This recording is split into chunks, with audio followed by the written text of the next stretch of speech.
इस मिसा बलिदान को मृत विश्वासी सिस्टर तेरेसा कैस्टिलिनो की आत्मा शांति के लिए चढ़ाया जा रहा है। स्वर्गवासी सिस्टर तेरेसा कैस्टिलिनो कार्मल कॉन्वेंट की सदस्या थी जो दुर्गापुर में है और इनकी देहांत 23 मार्च को हुआ था। हम ईश्वर से निवेदन करेंगे परमपिता परमेश्वर उन्हें अनंत विश्राम दें और दुखित परिवार को सांत्वना दें। इस मतलब को अर्पित कर रहे हैं उनके सिस्टर्स कार्मल कॉन्वेंट के दुर्गापुर से। पिता और पुत्र और पवित्र आत्मा के नाम पर आमीन। हमारे प्रभु यीशु क्रिस्त की कृपा, ईश्वर का प्रेम तथा पवित्र आत्मा का सहचर्य आप सबों को प्राप्त हो और आपको भी। प्रभु कृष्ण में मेरे प्यारे भाई और बहनों, सबको जय यीशु। मैं आप सबों को इस मिसा बलिदान में हार्दिक स्वागत करता हूं।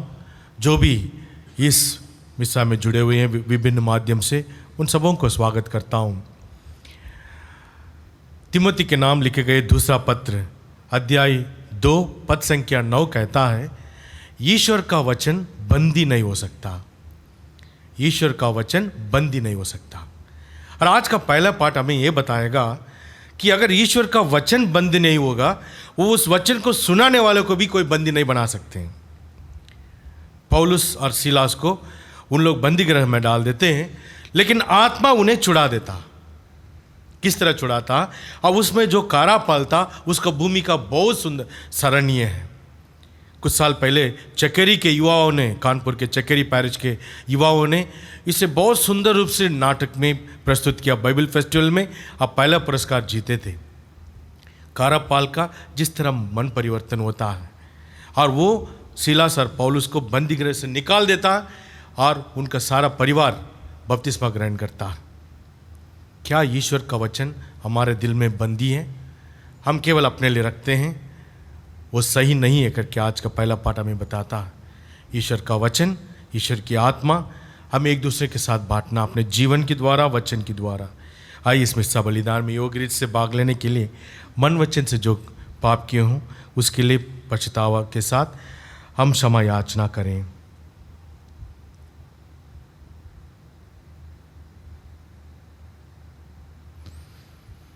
तू पश्चाताप करने वालों को क्षमा प्रदान करने आया है, हे प्रभु दया कर। हे प्रभु दया कर। तू पापियों को बुलाने आया है, हे क्रिस्त दया कर। हे क्रिस्त दया कर। तू पिता के दाहिने विराजमान होकर हमेशा हमारे लिए प्रार्थना करता है, हे प्रभु दया कर। हे प्रभु दया कर। सर्वशक्तिमान ईश्वर हम लोगों पर दया करें और हमारे सारे पाप क्षमा कर हमको अनंत जीवन प्रदान करें। आमीन। हम प्रार्थना करें। हे सर्वशक्तिमान दयालु ईश्वर, ऐसी कृपा कर कि हम वास्तव में तेरे पुत्र यीशु क्रिस्त के पुनरुत्थान के सहभागी बने। हम ये प्रार्थना करते हैं उन्हीं हमारे प्रभु और तेरे पुत्र यीशु क्रिस्त के द्वारा, जो ईश्वर होकर तेरे तथा पवित्र आत्मा के साथ युगानुग जीते और राज्य करते हैं।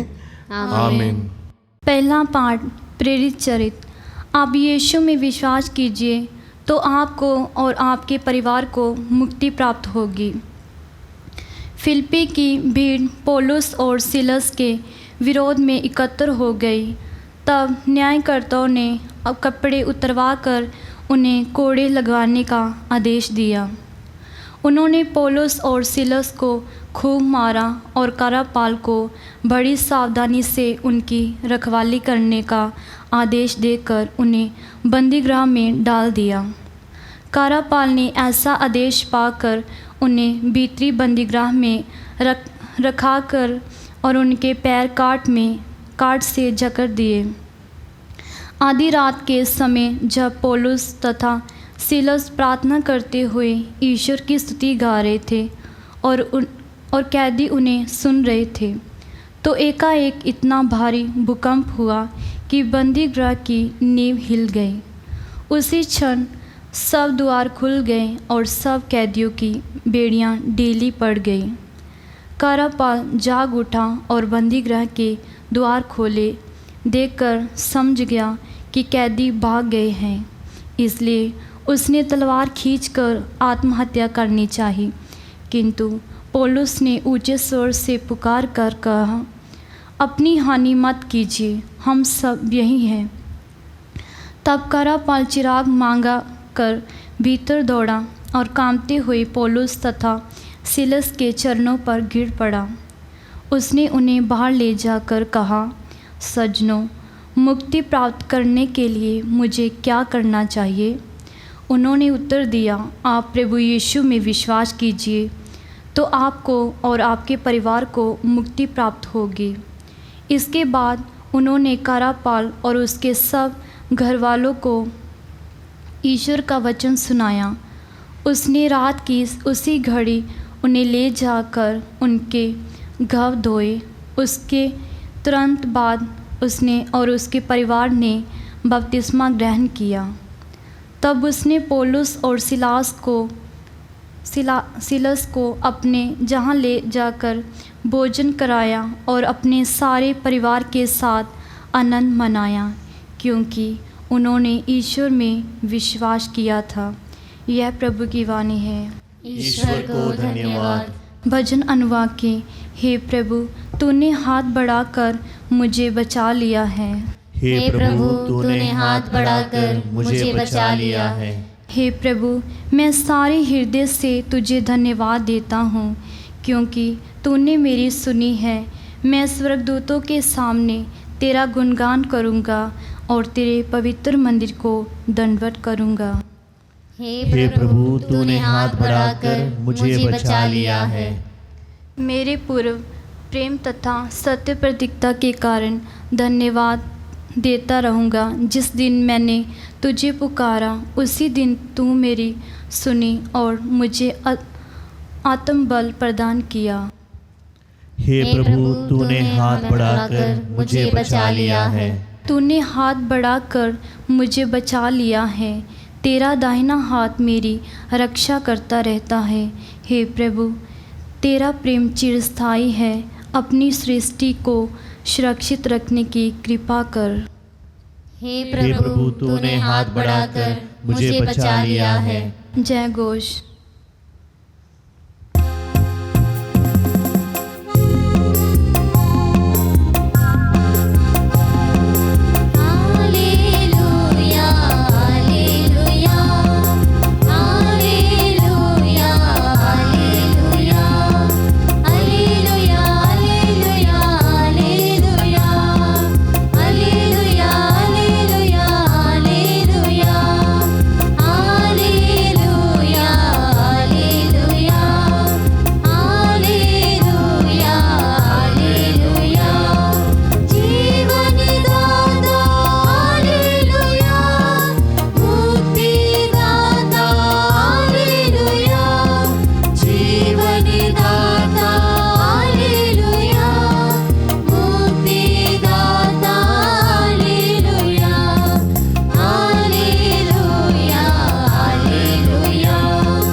प्रभु आप लोगों के साथ हो और आपके साथ भी। संत योहन के अनुसार पवित्र सुसमाचार। प्रभु की जय।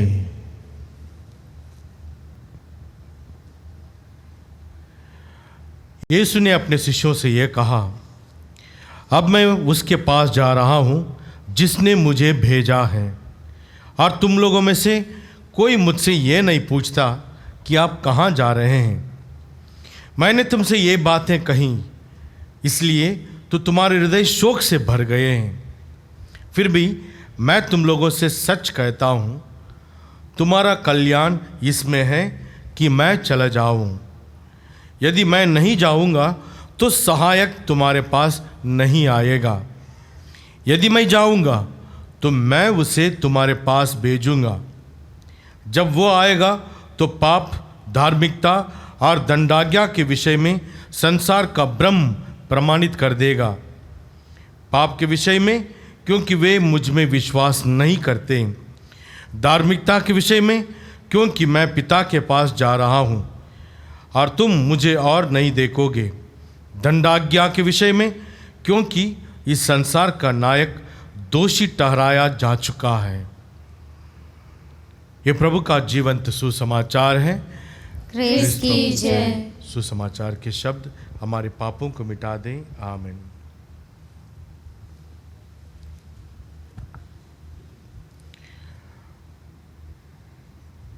प्रभु में मेरे प्यारे भाई और बहनों, 2 साल पहले मैं स्कूल के बच्चों को एक कार्टून फिल्म दिखा रहा था, एनिमेशन फिल्म, जिसका नाम था डम्बो।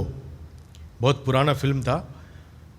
उस डम्बो एक छोटा सा हाथी की कहानी है। सर्कस में जो काम करने वाला एक छोटा हाथी और उसका दोस्त चूहा, ये दोनों की एक कहानी था। ये छोटा हाथी का कान इतना लंबा लंबा था, उसको देखकर सब लोग हंसी मजाक करने लगे। उसकी माँ का नाम जम्बो था, इसलिए उसको मजाक करने के उद्देश्य से डम्बो कहा गया था। सब लोग छेड़ते थे और उनके डर से ये भाग जाती थी। लेकिन उसका दोस्त को किसी दिन पता चल गया कि एक छोटा हाथी जिसका कान इतना बड़ा बड़ा है वो उड़ सकता है, ये उड़ सकता है। तो ये समझ कर आकर उनको समझाता है कि देखो, तुम्हें ऐसी ताकत है, जो तुम कमजोरी समझ रहे हो ना, ये कान, इसके साथ तुम उड़ सकते हो, ऊपर उड़ सकते हो। डम्बो बोलता है तुम झूठ बोलते हो, ये नामुमकिन है, मैं हाथी कहाँ उड़ पाऊंगा, नहीं है। चूहा कहता है नहीं, आप में वो ताकत है, तुम कोशिश करो। वो बोलता नहीं, हम बिल्कुल नहीं करेंगे। तो वो चूहा क्या करता है, एक चिड़िया का पर लेकर आता है, एक छोटा सा पर, फेदर लेकर आता है और उसके सूंड में रख देता है। कहता है देखो, ये पर जादुई पर है, अगर इस पर को आप पकड़ लोगे सूंड में, आप उड़ने लगोगे, अपने आप उड़ने लगोगे। कोशिश करो। करके उसको ले जाकर पेड़ के ऊपर, डाली के ऊपर खड़ा कर देता और वहाँ से ज़रा कूद करके ढकेलता। और ये सूंड में वो मैजिक, यानी वो जादुई पर को पकड़कर उड़ कर आता है और उसके ऊपर चूहा बैठा रहता है। और ये उड़ने लगते हैं। आज सर्कस में सब करने लगते हैं, बहुत कुछ। ये फिल्म के आखिरी में एक सीन ऐसा आता है, किसी बिल्डिंग में आग लग जाती है। सर्कस का ही एक सीन है, ऊपर से इनको कूदना, चूहा और हाथी को ऊपर से कूदना। उन लोग ऊपर तैयार है और ये हाथी अपने सूंड में वो पर को पकड़ी हुई है, एकदम रेडी। और ऊपर से जैसे ढकेलते हैं इनको, नीचे जब गिरने लगता है, जब उड़ने को वो तैयार है, तब उसका सूंड से पर निकल जाता है, पर अपना सूंड से निकल जाता है। तो ये चिल्लाते हुए हाथी एकदम नीचे गिरने को, तब वो चूहा चिल्ला कर कहता है तुम उड़ सकते हो, जो तुम पकड़े रहे हैं वो पर एक बहाना था, उड़ने का शक्ति तुम्हारा अंदर है, तुम उड़ो, कोशिश करो करके चिल्लाता। जैसे टकराते टकराते अपने कान को हिलाने लगता है, तब उड़ने लगता है। आखिरी समय में उड़ने लगता और आखिर में वो हर जगह पे, पूरा हर शहर में वो उसका आकर्षण हो जाता है, सर्कस का डम्बो, और सुपरस्टार बन जाता है। जब तक प्रभु शिष्यों के साथ थे, आगे पीछे थे, शिष्यों ने उनमें शक्ति देखी और उन्होंने सोचा प्रभु हमेशा हमारे साथ रहेंगे। लेकिन प्रभु जब अपने जाने के बाद कह रहे थे, वो दुखी हो गए कि उनके बिना हम क्या कर सकते हैं, शक्ति तो उनके पास रहा। तब प्रभु कहते हैं मेरे जाना तुम्हारे लिए अच्छा है, क्योंकि मैं जाऊंगा तो आत्मा को भेजूंगा, जो आत्मा आपके अंदर से काम करेगा। वही प्रभु की आत्मा आपके अंदर से काम करेगा। यानी प्रभु की जो भी शक्तियां थी, क्षमा की शक्ति, प्रेम की शक्ति, हर चीज आप में अंदर आ जाएगा। अगर आप आज हम सोचेंगे कि प्रभु में क्या क्या गुण है, तो उसी गुण को प्रभु हमें देते हैं आत्मा का अभिषेक से। आए उस अभिषेक के लिए आज हम प्रभु से कृपा मांगे। आमीन।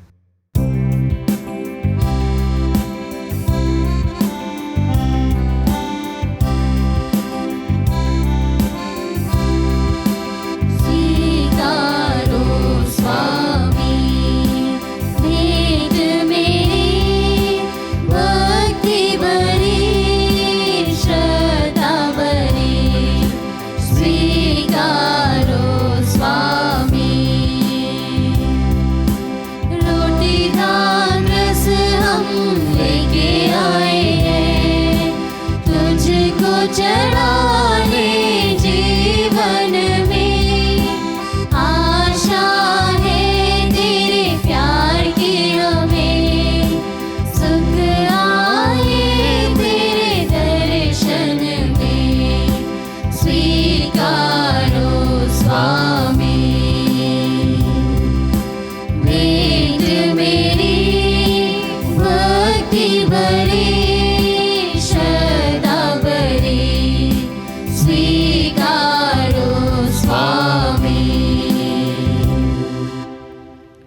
प्यारे भाई और बहनों, प्रार्थना कीजिए कि सर्वशक्तिमान पिता ईश्वर मेरा और आप लोग का यह बलिदान ग्रहण करें। प्रभु अपने नाम की स्तुति तथा महिमा के लिए और हमारे तथा अपने समस्त पवित्र कलीसिया के लाभ के लिए आपके हाथों से यह बलिदान ग्रहण करें। हे प्रभु, हमें कृपा दें कि पुनरुत्थान के आनंद से हमारा हृदय परिपूर्ण रहे। प्रायश्चित का यह जो बलिदान निरंतर चढ़ता है वो हमारे लिए अनंत आनंद का स्रोत बने। यह विनय सुन हमारे प्रभु क्रिस्त के द्वारा। आमीन। प्रभु आप लोग के साथ हो और आपके साथ भी। प्रभु में मन लगाइए। हम प्रभु में मन लगाए हुए हैं। हम अपने प्रभु परमेश्वर को धन्यवाद दें। यह उचित और आवश्यक है। हे पूज्य पिता, यह परम उचित है, हमारा कर्तव्य तथा कल्याण है कि हम प्रतिदिन और विशेष करके आज तुझे धन्यवाद दें जब क्रिस्त हमारे पास्का का मेमना बलि चढ़ाए गए हैं। इन्होंने अपना शरीर अर्पित करके प्राचीन बलिदानों को क्रूस के बलिदान से पूर्ण बनाया। ये स्वयं पुरोहित, वेदी और बलि बनकर हमारी मुक्ति के लिए अपने को तुझे समर्पित करते हैं। इसलिए पास्का के आनंद से विभोर होकर विश्व का कोना कोना उमंग से फूला नहीं समाता है और स्वर्ग के समस्त दूतगण तेरी स्तुति करते हुए निरंतर एक स्वर से कहते हैं, पवित्र पवित्र पवित्र प्रभु विश्वमंडल के परमेश्वर, स्वर्ग और पृथ्वी तेरी महिमा से परिपूर्ण है। स्वर्ग में प्रभु की जय। धन्य है प्रभु के नाम पर आते हैं। स्वर्ग में प्रभु की जय।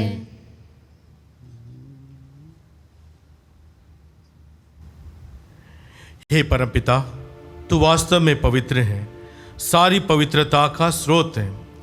हम तुझसे निवेदन करते हैं कि उपहार अपने आत्मा के संस्पर्श से पवित्र कर दे कि हमारे प्रभु यीशु क्रिस्त का शरीर तथा रक्त बन जाए।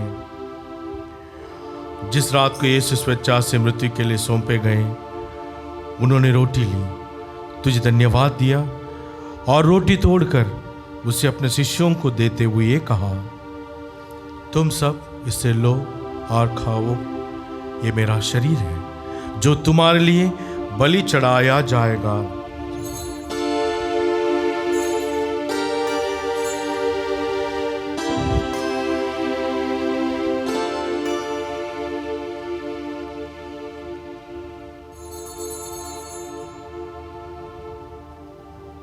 इसी भांति भोजन के बाद उन्होंने कटोरा लिया, तुझे धन्यवाद दिया और उसे अपने शिष्यों को देते हुए ये कहा, तुम सब इसे लो और पियो, ये मेरे रक्त का कटोरा है, नवीन और अनंत व्यवस्थान का रक्त जो तुम्हारे और बहुतों के पापों की क्षमा के लिए बहाया जाएगा। तुम मेरी स्मृति में यह किया करो।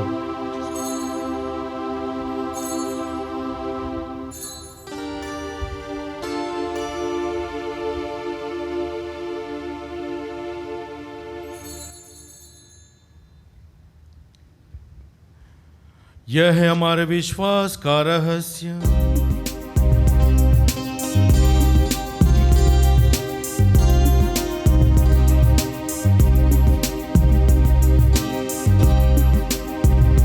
जब ये रोटी हम खाते हैं, पीते कटोरा, तेरे आने तक हे प्रभु। जब ये रोटी हम खाते हैं, पीते कटोरा, तेरे आने तक हे प्रभु। तेरी मृत्यु की घोषणा करते हैं हम, तेरी मृत्यु की घोषणा करते हैं हम। हे परमपिता, यह आज्ञा मानकर हम अपने प्रभु की मृत्यु एवं पुनरुत्थान की स्मृति में तुझे जीवन की रोटी और मुक्ति का कटोरा चढ़ाते हैं। हम तुझे धन्यवाद देते हैं प्रभु कि तूने मैं अपने सम्मुख उपस्थित होने और इस मिसा बलिदान में भाग लेने का सौभाग्य प्रदान किया है। हमारा नम्र निवेदन है कि हम सब जो क्रिस्त का शरीर तथा रक्त ग्रहण करने वाले हैं, पवित्र आत्मा के द्वारा एकता के सूत्र में बंधे रहें। प्रभुवर हमारे संत पिता फ्रांसिस, हमारे धर्माध्यक्ष राफी, सभी याजकों, धर्म बहनों, पल्लीवासियों, लोक धर्मियों और विश्व भर में फैले अपनी कलीसिया की सुधि ले तथा हम सबों को प्रेम में सिद्ध बना दे। हे प्रभु, अपनी सेविका सिस्टर ट्रीजा कैस्टेलिनो की सुधि ले, जिनको तूने इस लोक से अपने यहाँ बुला लिया है। उन्हें यह वर दे कि जैसे वे बपतिस्मा में तेरे पुत्र की मृत्यु की सहभागी हुई थी, वैसे उनके पुनरुत्थान का भी सौभाग्य प्राप्त करें। हे प्रभु, हमारे उन भाई बहनों को भी सुधि ले जो पुनरुत्थान की आशा में परलोक से दार चुके हैं। उन्हें आज सभी मृतकों को अपने पुण्य दर्शन का सौभाग्य प्रदान कर हम सब पर दया दृष्टि डाल कि हम भी अनंत जीवन के सहभागी बने। और ईश्वर की माता धन्य कुमारी मरियम, उनका शुद्ध व संत योसेफ, प्रेरितगण और सब संतों के साथ जो युग युग में तेरे विश्वस्त सेवक सेविकाएं बने रहें, तेरा स्तुति गान कर सकें, तेरे पुत्र यीशु क्रिस्त के द्वारा।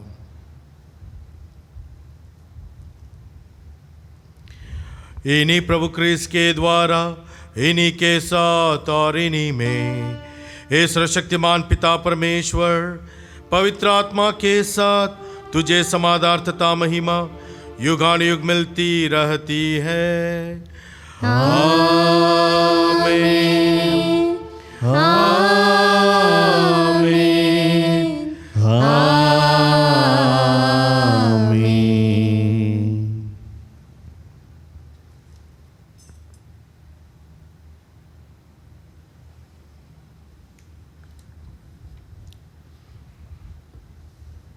आइए हम विश्वास के साथ पिता परमेश्वर से प्रार्थना करें कि प्रभु की आत्मा को हमें भी बर दे, ताकि प्रभु जैसे हम भी जहाँ भी कार्यरत है वहाँ प्रभु की साक्षी बनकर जी सकें।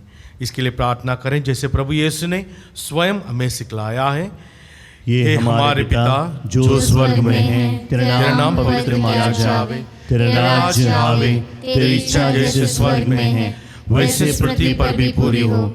हमारा प्रतिदिन का आहार आज में दे, और हमारे अपराध में क्षमा कर जैसे हम भी अपने अपराधियों को क्षमा करते हैं, और हमें परीक्षा में न डाल परंतु बुराई से बचा। हे प्रभु, हम तुझसे प्रार्थना करते हैं सभी बुराइयों बीमारियों से हमें बचा, और इस जीवन में कृपापूर्वक शांति प्रदान कर। हम तेरी दया से सदा पाप से दूर और हर विपत्ति एवं दुर्घटना से सुरक्षित रहें, और उस दिन की प्रतीक्षा करते रहें जब हमारे मुक्तिदाता यीशु क्रिस्त फिर प्रकट होकर हमारी मंगलमय आशा पूरी करेंगे। क्योंकि तेरा राज्य, तेरा सामर्थ्य और तेरी महिमा अनंत काल तक बनी रहती है। हे प्रभु यीशु क्रिस्त, ने अपने प्रेरितों से कहा है, मैं तुम्हारे लिए शांति छोड़ जाता हूँ, अपनी शांति तुम्हें प्रदान करता हूँ। तू हमारे पापों पर नहीं, अपनी कलीसिया के विश्वास पर दृष्टि डाल, और हम सबों को शांति तथा एकता प्रदान कर तू युगानुयुग जीता राज्य करता है। आमीन। पुनर्जीवित प्रभु की शांति सदा आप लोग के साथ रहें और आपके साथ भी। आइए परस्पर शांति अभिवादन करें। शांति। ये ईश्वर के मेमने जो संसार के पाप हर लेता है, हम पर दया कर। ये ईश्वर के मेमने जो संसार के पाप हर लेता है, हम पर दया कर। ये ईश्वर के मेमने जो संसार के पाप हर लेता है, हमें शांति प्रदान कर। हे प्रभु यीशु क्रिस्त, हम तेरा शरीर तथा रक्त ग्रहण करने वाले हैं। यह हमारे लिए विचार और दंड का कारण ना बने, बल्कि तेरी दया से हमारा तन मन सुरक्षित और स्वस्थ रखें। देखिए ईश्वर का मेमना जो संसार का पाप पर लेता है, धन्य हम सब जो उनके भोजन में आज बुलाए गए हैं। हे प्रभु, मैं इस योग्य नहीं हूँ कि आप मेरे यहाँ आवे, कि एक ही शब्द कह दे और मेरी आत्मा चंगी हो जाएगी। क्रिस्त का शरीर तथा रक्त अनंत जीवन के लिए हम लोगों की रक्षा करते रहें। आमीन।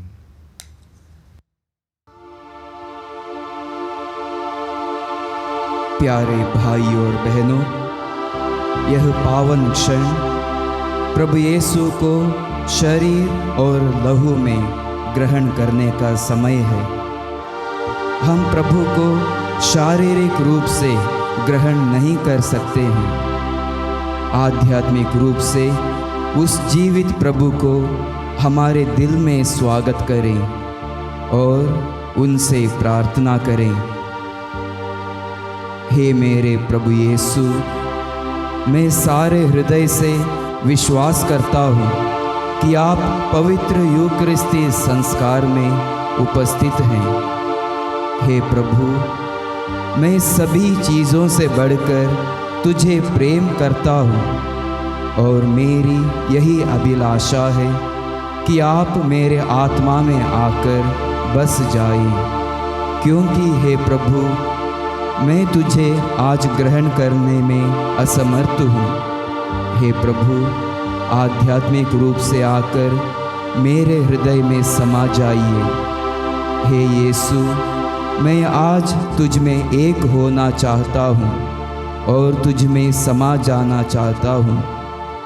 हे प्रभु, यह कभी ना होने पाए कि मैं तुमसे कभी अलग हो जाऊँ। आमीन।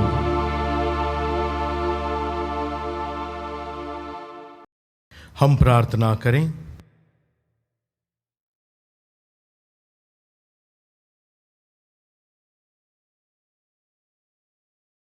हे प्रभु, हमने तुझे उपहार चढ़ाए हैं और बदले में तूने हमें मुक्तिदायक बोझ से तृप्त कर दिया है। हमारी प्रार्थना दयापूर्वक सुन।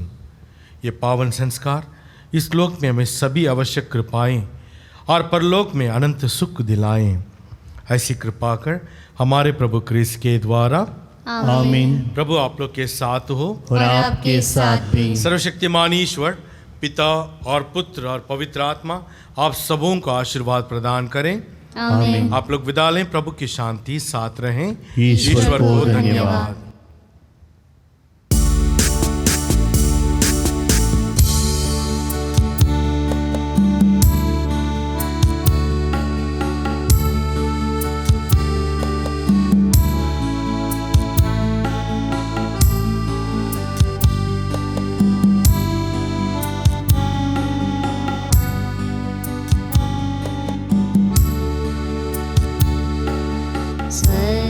स्वर्गारोहित मेरी माँ, हे प्रभु की माँ,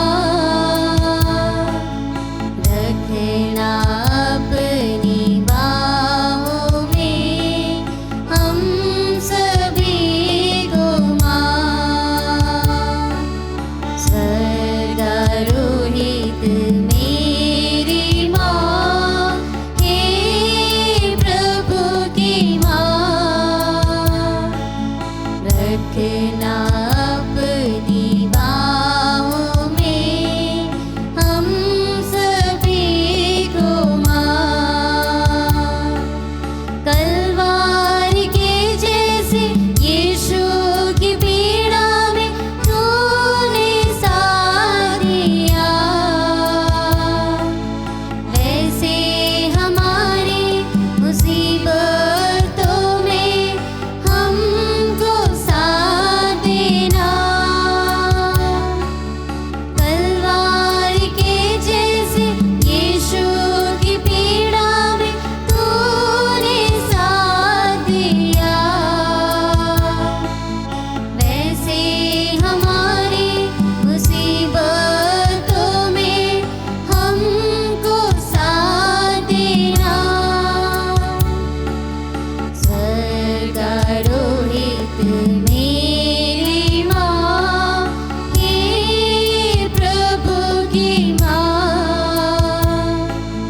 रखना अपनी बाहों में हम सभी को माँ। कोरोना वायरस से सुरक्षा के लिए प्रार्थना। हे सर्वशक्तिमान दयालु ईश्वर, तू जो समस्त सृष्टि के प्रति अपना प्रेम प्रकट करता है, हमारी प्रार्थनाओं को जो हम संसार भर में कोरोना वायरस से पीड़ित लोगों के लिए कर रहे हैं, कृपा पूर्वक सुन ले। हम आपके सम्मुख आकर इस प्रकोप के त्वरित नियंत्रण के लिए, बाधित लोगों की चंगाई के लिए व पीड़ितों के परिवारों के लिए निवेदन करते हैं। हम उन तमाम चिकित्सकों व वैज्ञानिकों के लिए प्रार्थना करते हैं जो इस रोग के उन्मूलन के लिए औषधि की खोज में लगे हैं, जिससे अति शीघ्र ही उचित दवा की खोज हो सके। हम याचना करते हैं सरकार व स्वास्थ्य अधिकारियों के लिए जिससे कि वे लोगों की भलाई के लिए समय पर उपयुक्त कदम उठा सकें। यह प्रार्थना हम करते हैं अपने प्रभु ख्रिस्त के द्वारा। आमीन।